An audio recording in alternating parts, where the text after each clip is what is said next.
Hello traders and welcome back to the channel. तो आज इस वीडियो में हम लोग बात करेंगे कि कैसे हम स्टॉक मार्केट से एक लाइफ टाइम यहाँ पे सैलरी निकाल सकते हैं। अब चाहे वो स्टॉक मार्केट हो, म्यूचुअल फंड्स हो, मैं म्यूचुअल फंड्स को ही स्टॉक मार्केट में ही काउंट करूंगा बिकॉज म्यूचुअल फंड्स इन्वेस्टर्स आखिरकार स्टॉक मार्केट में ही पैसा डालते हैं। तो स्टॉक मार्केट से हम कैसे लाइफ टाइम मंथली इनकम निकाल सकते हैं and this is totally possible. मैं प्रैक्टिकल चीज़ आप लोग को दिखाऊंगा। ऐसा नहीं है कि मैं बस बोल के चले जाऊंगा कि ऐसा ऐसा कर लेना है। मैं चीज़ें आपको सामने दिखाऊंगा कि कैसी क्या प्रोसेस रहती है, कैसे हम इन्वेस्ट करके हमेशा के लिए, फॉर एग्जांपल आपको 5 साल के लिए चाहिए, 1 साल के लिए चाहिए, 10 साल के लिए, 20 साल के लिए मंथली इनकम चाहिए, तो ये भी यहाँ पे पॉसिबल है। ठीक है, और ये बहुत लीगल वेज में है, ऐसा नहीं है कुछ भी इसमें इलीगल है। म्यूचुअल फंड्स के थ्रू ये होगा। तो चलिए वीडियो को स्टार्ट करते हैं। तो जो प्रोसेस है जिससे हम लाइफ टाइम मंथली इनकम निकाल सकते हैं दैट इज कॉल्ड SWP, यानी कि सिस्टमेटिक विड्रॉल प्लान।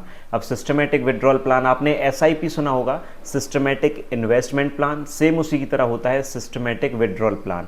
यानी कि जैसे हम SIP में हर महीने इन्वेस्ट करते हैं पैसे, तो SWP में हम हर महीने पैसे विड्रॉल कर सकते हैं। और ये हमें खुद से नहीं करना है। जैसे SIP करते टाइम क्या होता है, ऑटोमेटिकली बैंक से अगर हम ऑटो पे उसको कनेक्टेड कर देते हैं, चालू इनेबल कर देते हैं, तो ऑटोमेटिकली हमारी SIP कट जाती है। या फिर जैसे कोई EMI होती है तो वो ऑटोमेटिकली कट हो जाती है। सेम SWP में होगा कि ऑटोमेटिकली आपके बैंक अकाउंट में जो आप लिंक करोगे उसमें पैसा आ जाएगा। ठीक है, तो इसमें क्या करना है, सबसे पहले तो मैं ग्रो का यूज़ करूंगा। यहाँ पे ये मेरा छोटा सा म्यूचुअल फंड का पोर्टफोलियो है। मैं म्यूचुअल फंड्स में इन्वेस्ट करता हूँ लेकिन कम अमाउंट करता हूँ बिकॉज डायरेक्टली स्टॉक्स में मैं थोड़ा सा ज़्यादा प्रेफर करता हूँ बिकॉज मेरी एज अभी ऐसी है कि मैं रिस्क ले सकता हूँ। ठीक है, तो यहाँ पे आप देखोगे तो बहुत सारे तीन बेसिकली दिखेंगे। एक आपको मिड कैप दिखेगा, एक लार्ज कैप, एक small cap. Tata small cap, Motilal Oswal, HDFC, 3 दिख रहे हैं। ठीक है, इनको हटाइए। अब इसमें जब आप देखोगे, जब आप पैसा इसमें इन्वेस्ट करते हो तो इसमें क्या होता है, जब आप राइट साइड पे नीचे प्लान देखते हो तो यहाँ पे आपको ऑप्शन मिलते हैं invest, redeem, view transaction, start SWP। सबसे पहले तो आपको SWP पे क्लिक कर लेना है। और इसके पहले आपको इन्वेस्ट वगैरह कैसे क्या करना है पहले वो भी मैं आपको बताने वाला हूँ। कि आपको देखो कोई एक म्यूचुअल फंड सेलेक्ट करना है। म्यूचुअल फंड कौन सा सेलेक्ट करना है अब आपके रिस्क कैपिटाइट के ऊपर है। बेसिकली मैं आपको रिकमेंड करूंगा कि आप लार्ज कैप म्यूचुअल फंड के साथ जाएं। तो सबसे पहले तो आपको एक large cap mutual fund select कर लेना है। लार्ज कैप मैं इसलिए बोल रहा हूँ बिकॉज आपको सेफली रिटर्न्स मिलते रहेंगे लाइफ लॉन्ग के लिए। ठीक है, अब जैसे यहाँ पे आप जब ग्रो में देखोगे लार्ज कैप के सेक्शन में आपको Nippon India, ICICI, Canara, SBI, बहुत सारे म्यूचुअल फंड्स दिख जाएंगे।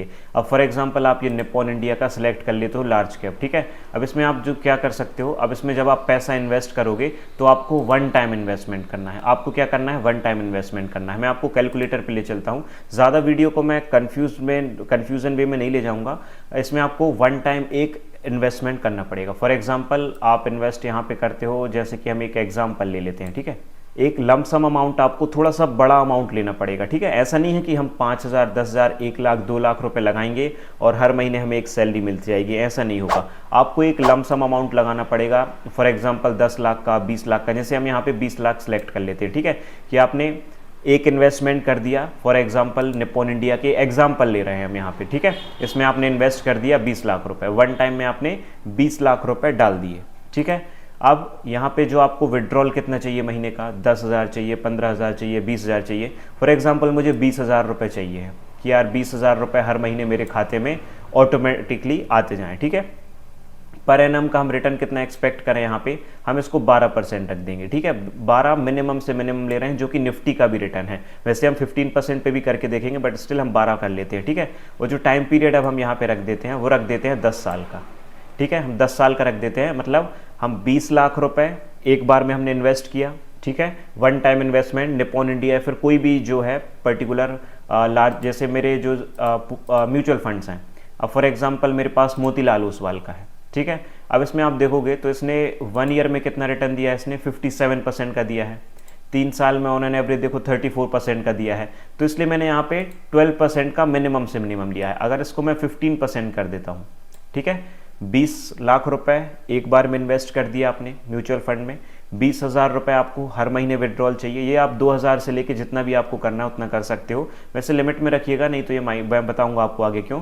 ठीक है, और एक्सपेक्टेड पर एनम का रिटर्न हम 15% एक्सपेक्ट कर रहे हैं और हमें 10 सालों के लिए ये रिटर्न चाहिए। मतलब 10 सालों के लिए हमें हर महीने 20,000, साल में एक बार 20,000 नहीं, हर महीने 20,000। ठीक है, विड्रॉल पर मंथ लिखा है यहाँ पे, पर ईयर नहीं लिखा है। तो टोटल इन्वेस्टमेंट हो गई यहाँ पे 20 लाख की आपने इन्वेस्टमेंट कर दी। अब इस पे जो आप विड्रॉल करोगे वो 24 लाख रुपए का, यानी कि 24 लाख रुपए आप 20 साल में 20 लाख रुपए आपने इन्वेस्ट किए, 24 लाख रुपए आप निकाल चुके होगे और उसके 20 साल के बाद आपको उसके ऊपर और 28 लाख रुपए का एक लमसम अमाउंट भी मिलेगा। मतलब आपको जो टोटल रिटर्न्स मिलेंगे वो मिलेंगे यहाँ पे लगभग 48 या 52 लाख रुपीस के आसपास के। मैं एक बार फिर से रिपीट करता हूँ, यहाँ पे मैं इन्वेस्टमेंट अमाउंट चेंज कर देता हूँ। फॉर एग्जांपल हम ले लेते हैं यहाँ पे कि आप 10 लाख रुपए इन्वेस्ट कर रहे हो, ठीक है। आपने एक लमसम अमाउंट लिया 10 लाख रुपए और आपको 10,000 रुपये, मतलब जितना आप इन्वेस्ट कर रहे हो ट्राई करना कि उसका 10% ही विड्रॉल करो, ठीक है। तो वो एक प्रॉपर तरीके से सिस्टमेटिकली काम करेगा, है ना। 10 लाख रुपए एक बार में इन्वेस्ट कर दिया, 10,000 रुपये हर महीने विड्रॉल चाहिए है, 15% का एवरेज रिटर्न और अगले 10 साल तक, ठीक है। तो 10 लाख रुपए आपने इन्वेस्ट किया, आप जो विड्रॉल करोगे हर महीने आपके अकाउंट में, जो आप बैंक अकाउंट लिंक करोगे हर महीने आपको ऑटोमेटिकली एक डेट आप सिलेक्ट कर लोगे, जैसे 1 तारीख, ऑटोमेटिकली आपके अकाउंट में 1 तारीख को 10,000 रुपये आ जाएंगे, ठीक है। 10,000 रुपये आ जाएंगे पूरे 10 सालों के लिए, मतलब 12 महीने होते हैं एक साल में, 10 साल में 120 महीने, तो 120 महीने में 120 बार आपको 10-10 हज़ार रुपये की पेमेंट मिलेगी, जो कि हो जाएगा 12 लाख रुपये। मतलब 10 लाख रुपए आपने इन्वेस्ट किए, 12 लाख रुपए आपको उसका ऑलरेडी विड्रॉल आप ले चुके हो और उसके बाद भी आपको 14,45,000 रुपए का एक लमसम अमाउंट मिलेगा, ठीक है। नाउ इसमें कुछ, ये तो बहुत अच्छी बात हो गई यार, अच्छा दिख रहा है कि 10 लाख इन्वेस्ट किए और इतना 12 लाख रुपए हम विड्रॉल कर चुके हैं और उसके बाद भी हमें 14 लाख मिलेंगे, लेकिन टाइम पीरियड देखो 10 साल है। आज जो वैल्यू है 10,000 रुपये की, 5 साल बाद शायद वो वैल्यू 10,000 से घट के 6,000 रुपये, 5,000 रुपये हो जाएगी, 7,000 रुपये, कुछ भी हो सकती है 7% के इन्फ्लेशन रेट के हिसाब से, राइट। तो फिर भी लेकिन उनके लिए प्लान बहुत अच्छा है जिसके पास एक लमसम अमाउंट है, जो एफडी में ना इन्वेस्ट करके इसमें इन्वेस्ट कर दें, क्योंकि 6-7% का रिटर्न आपको वहाँ मिलेगा, उससे बेटर है आप यहाँ पे इन्वेस्ट कर लो, और जितना ज़्यादा बड़ा अमाउंट रहेगा उतना ज़्यादा अच्छा रिटर्न मिलेगा। अगर हम यहाँ पे 50 लाख इन्वेस्ट करते हैं, जस्ट एज्यूम कि आपने 50 लाख रुपीज़ का लमसम अमाउंट एक बार में इन्वेस्ट कर दिया, मंथली आप 50,000 रुपये विड्रॉल करो, आपको हर महीने 50,000 रुपये की सैलरी मिलेगी एज अ सैलरी, 15% का रेट ले रहे हैं हम, ठीक है। और अगले इसको भी हम कर देते हैं 20 साल के लिए, कि अगले 20 साल के लिए आप 50 लाख रुपए आपने छोड़ दिया, उस 50 लाख रुपए को आप हाथ भी नहीं लगाओगे अगले 20 साल के लिए, ठीक है। 50,000 रुपये हर महीने आपकी सैलरी आ जाएगी, अगले 20 सालों तक आपने इन्वेस्ट किया 50 लाख, 1,20,00,000 का आप रिटर्न ऑलरेडी निकाल चुके हो। मतलब जो 50,000 रुपये सैलरी आ रही है वो काउंट अगर हम करें 120 20 ईयर्स हैं, उसमें आपने 1,20,00,000 रुपये ऑलरेडी ले लिया, उसके बावजूद भी आपके पास 1,62,00,000 रुपये का रिटर्न, यानी कि जो अमाउंट है वो अभी भी बाकी रहेगा। So this is the power of long term investing, this is the 8th wonder of the world, we call it compounding, जो कि इन्वेस्टिंग में ही होता है। जितना ज़्यादा लॉन्ग टर्म पीरियड रखेंगे उतने ज़्यादा रिटर्न्स बनने की यहाँ पे कैपेबिलिटी रहती है। So always try to focus for the long term. अब फॉर एग्जांपल जैसे अभी मैं active income, passive income earn कर रहा हूँ, अब मैं मानता हूँ कि ये बहुत बड़ा अमाउंट होता है, काफ़ी लोग को लगेगा अभी हमारे पास इतना कैपिटल नहीं है, बट स्टिल एक ना एक टाइम आएगा जब आप बहुत अच्छा पैसा कमा पाओगे, और डाइवर्सिफिकेशन करना ज़रूरी है। जैसे ऐसा नहीं है कि मैंने कोई एफडी जैसी चीज़ में इन्वेस्ट नहीं किया है, मैंने यूलिप बोलो, आप उसको एफडी बोलो, जिसमें ऑलमोस्ट 12 से 15% के एवरेज जो bank FD kind of a thing होती है, मैंने उसमें भी इन्वेस्ट कर रखा है, जबकि उस पैसे का मैं बेस्ट रिटर्न जबकि मार्केट से निकाल सकता हूं, बट स्टिल मैंने डाइवर्सिफिकेशन कर रखा है, मैंने रियल एस्टेट में इन्वेस्ट कर रखा है, म्यूचुअल फंड्स में, मैंने डिजिटल गोल्ड, फिजिकल गोल्ड में भी इन्वेस्ट कर रखा है। क्योंकि स्टॉक, अगर कोरोना जैसी चीज़ आती है तो उस टाइम पे हमें जो फिजिकल वैल्यू, जो हमारे पास फिजिकली चीज़ें हैं जैसे कि रियल एस्टेट है, ठीक है, फिजिकल गोल्ड है, तो उसकी वैल्यू ज़्यादा रहेगी in comparison to paper assets. जैसे स्टॉक्स हैं,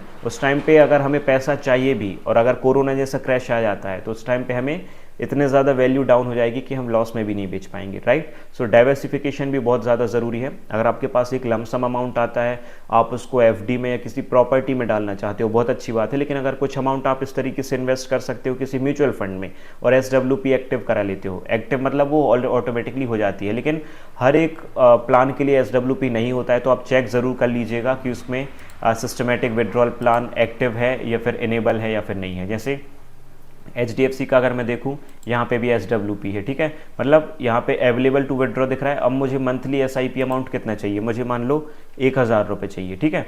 1000 रुपये मुझे 22 इंस्टॉलमेंट्स में आएगा। अब मुझे 1 तारीख को चाहिए, मैं कन्फर्म SWP करूँगा, मुझे ये 22 इंस्टॉलमेंट में 1000 रुपये करके मिल जाएगा, क्योंकि अमाउंट बहुत छोटा है। लेकिन वहीं अगर 50 लाख है, ठीक है, 50 लाख छोड़ो, उसको 10 लाख कर लेते हैं। 50 लाख बहुत ज़्यादा बड़ा अमाउंट लगेगा, तो 10 लाख कर देते हैं, ठीक है। इसको भी हम 10 ईयर्स कर देते हैं। और देखो, अगर 10 लाख रुपए डाल के आप मंथली इनकम 50,000 रुपये निकालोगे तो ये काम नहीं करेगा, आपको उसका 10% ही रखना है, ठीक है। अगर 10 लाख डाल रहे हो तो विड्रॉल भी 10,000 करना है, 20 लाख डाल रहे हो तो 20,000, 30 लाख डाल रहे हो तो 30,000, इस तरीके से 15% एवरेज रिटर्न मैंने रखा है।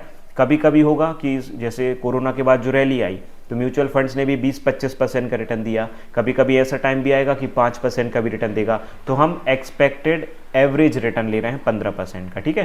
तो 10 लाख इन्वेस्ट किया, 12 लाख रुपए मंथली सैलरी टाइप आ गई और 14 लाख रुपए आपके पास फिर भी एट द एंड बचेंगे, ठीक है। बट इन्फ्लेशन का भी गेम है कि 7% इन्फ्लेशन के हिसाब से, जैसा कि मैंने बताया, आज जो 10,000 की वैल्यू है, हो सकता है वो 5 साल बाद आज के 7,000 बराबर या 6,000 बराबर हो, ठीक है। बट एक जब आपके पैसिव इनकम सोर्सेज बन जाते हैं, मल्टीपल इनकम सोर्सेज बन जाते हैं, तो ये आपका एक ऐसा अमाउंट आपको डालना है जो आपको यूज़ नहीं होना है, ठीक है। मतलब जिसका कोई वैल्यू नहीं है। ऐसा कि नहीं है कि और आपने विड्रॉल कर लिया तो अमाउंट विड्रॉ हो गया, उसके पास पैसे नहीं बचे, नहीं, उसके बाद भी आपको एक फाइनल वैल्यू मिलेगी। So this is the method which you can use to make the monthly income from stock market. और स्टॉक मार्केट में इसलिए मेंशन कर रहा हूँ because mutual funds comes under the stock market only, क्योंकि पैसा accordingly like mutual funds का भी स्टॉक मार्केट में ही लगता है। सो आई होप वीडियो आपको अच्छी लगी हो तो लाइक ज़रूर करिएगा और शेयर करिएगा अपने दोस्तों और फैमिली फ्रेंड्स के साथ। मिलते हैं अब अपनी नेक्स्ट वीडियो में। Thank you for watching this video.